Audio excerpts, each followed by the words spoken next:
It is an act of evil on a scale that we've never seen in this country before. At 7:15 this morning, in a Virginia Tech dormitory, a lone gunman shot and killed 2 people, beginning what would become the deadliest shooting spree in U.S. history.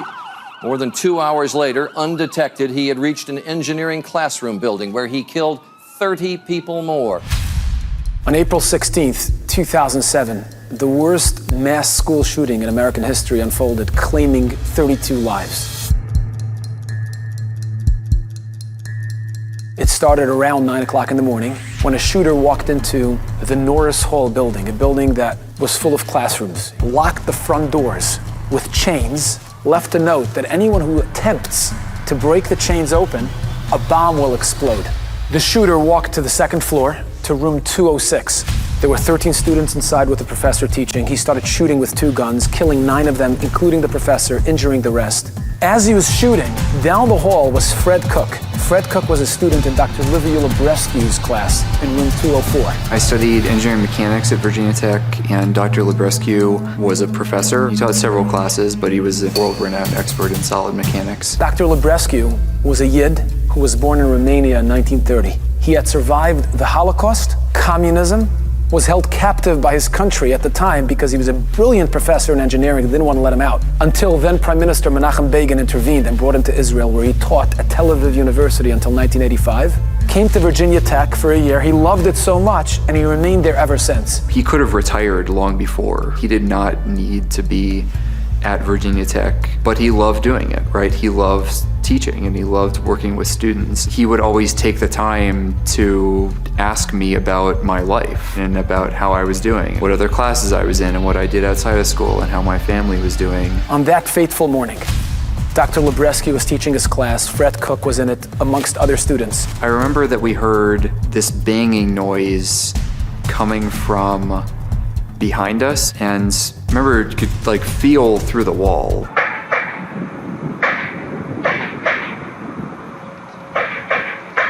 I think my first thought was that it was maybe there was some construction, somebody was using a nail gun or something. Until they heard screaming, and suddenly they realized that their lives were in danger. It was clear that the shooter was going from room to room. Dr. Librescu stopped and kind of looked at the class, and we all kind of looked at each other. They tried to grab some desks and push it against the door to block the shooter from entering, but they realized that the desks were nailed to the ground, to the floor. They couldn't move it. The next option was to run to the back of the classroom and hide behind desks in the back of the classroom. I remember hiding behind a desk and just waiting, but it was clear that we were just, there was nothing to wait for. This wasn't stopping, there wasn't help coming.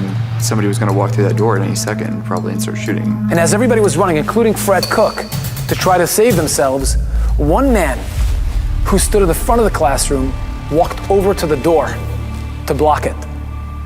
That was Dr. Librescu. He was scared. I was scared. All of us were.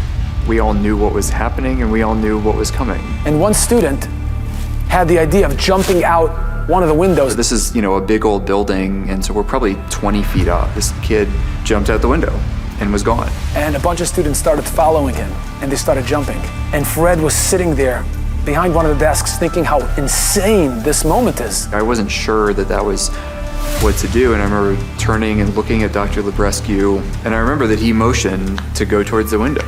And I did. I, climbed out and was kind of hanging on the edge. And as he was holding on to the ledge for dear life, looking at Dr. Librescu one last time, he saw the fear, and yet he also sensed the determination and the courage in his eyes. I was asking him to save himself, that I wanted him to live also, and I think, I was getting the same from him. I think that he wanted me to live. It was clear to everybody in the classroom that Dr. Librescu was standing at the door, making sure that his students, the people that were under his care, were saved first before he did anything. That was his intent, was if we could survive, if we could get out the window and he could stay there, that there was some selflessness in him staying by the door. The next thing I remember was that the gunfire felt like it was right in front of me. It felt like it was in the room. He let go, and that was the last time he saw Dr. Librescu. And seeing him in the front of the class and holding his gaze for a couple of brief moments throughout that is something that stays with me and that I will never forget. That day was Yom HaShoah, Holocaust Remembrance Day.